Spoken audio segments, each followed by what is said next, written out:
Welcome back to the FFS podcast, where finance gets a facelift and spreadsheets come with SaaS. I'm Rachel Chadwick Harrison, accountant by trade, MD of a top firm here in the glorious land of Warwickshire, and your guide through the jungle of numbers, nonsense, and nail-biting cash flow crunches. Today we're getting into it: cash flow crisis or confidence, and more importantly, how to avoid having a total meltdown when that tax bill hits harder than your morning espresso. But I'm not flying solo on this one. I've brought in backup. Joining me is Charlotte, Senior Accountant Extraordinaire at Chadwick Accountants. She's got the brains, the banter, and the battle scars from helping clients crawl out of some of the worst cash flow pickles you can imagine. Charlotte, welcome to the pod. Thanks for having me. Though now I'm thinking I need a t-shirt that says I survived a cash flow crisis and all I got was this lousy direct debit. Well, we'll get that printed if you like. Right, let's get into the nitty-gritty. Let's set the scene. It's not always the economy. Sometimes it's that you're living like it's payday every day. Overspending, late invoicing, not checking your profit margins. These are the usual suspects. And one of the biggest things we see is clients treating business bank accounts like it's their own personal piggy bank. Yeah, we see cigarettes, beers from your nights out, Netflix and Disney subscriptions. So not bona fide business expenses, No. basically. No. I had a client last Christmas who crushed their sales target, like champagne all around, parties, and come January, VAT, corporation tax, personal tax bills show up, and they're like uninvited guests to the party. The client just wasn't aware of them. Classic. The revenue looked great, but the outflows weren't managed. Timing is everything. And that's why it's so important to do that cash flow planning. We see it time and time again, clients seeing money in the bank, thinking it's theirs, and they're not thinking about those future liabilities, that bill, that corp tax bill, that personal tax bill. And then comes January 31st, also known as Halloween for accountants. Ghosts of poor planning past come knocking. Yeah, you can hear the panic in their voices. How is my tax bill that high? And I always want to say, remember all those times I mentioned setting money aside?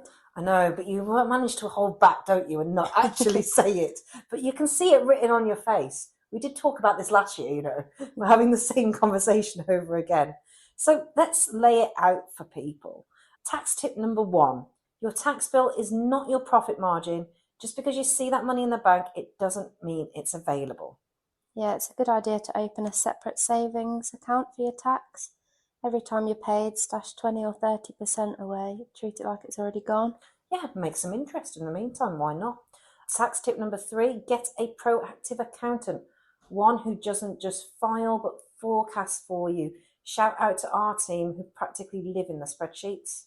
So let's talk confidence. We're hearing the R word again, recession. Some clients are twitchy, others are weirdly calm. Why do you think that is, Charlotte?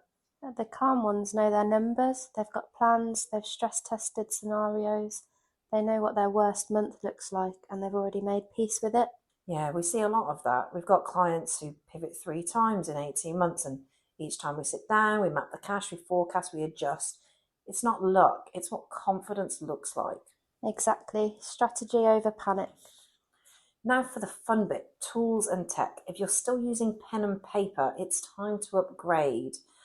There are so many great tools out there. I love Float for forecasting. Clients finally see the future. And you can't beat a good spreadsheet. They can be really simple and everyone has Excel, so it's not an additional cost either. Yeah, you've also got Xero or QuickBooks for the live numbers, Dext for receipts so you don't end up with a shoebox full of faded Costa Coffee receipts. Oh my God, the amount of rubbish I get given from clients. I once had a Weetabix box of receipts. Yeah, it's a good idea to make cash flow reviews a habit. I tell clients monthly, bare minimum, weekly if you're growing or going through a rough patch. That's a good point. When you're going through a rough patch, you need to have absolute focus on cash flow because it can spiral. So as another tip, invoice faster, chase sooner, and stop apologising for asking to be paid. You're not running a donation centre. And wherever it's possible, if you can, invoice ahead of time. Invoice before the project starts, get paid in payments. Obviously, that's not always possible depending on the industry that you're in. But if it is the norm in your industry, please go ahead and do that.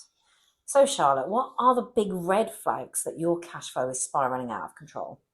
Consistent late payments, no clue about your tax liabilities, relying on overdrafts to cover payroll. Those are all big signs that you're not managing cash well. And if that's you, don't panic. Do something. Talk to your accountant, slash the unnecessary spend, reprice if needed, and yes, sometimes negotiate with HMRC. You may even be lucky enough to speak to a human to do so. So cash flow, it isn't sexy, but it is your business's heartbeat. Confidence comes from clarity, knowing your numbers, preparing for the dips, and never again being sucker punched by your tax bill. If this episode gave you a reality check, share it with a business mate who needs it. And remember, planning is cheaper than panic. Amen to that, Charlotte. Thanks for being a top guest. We'll have you back when we do the special on what not to claim as a business expense. I've got some stories. Well, we'll see you next time. But until then, for finance's sake, check the numbers.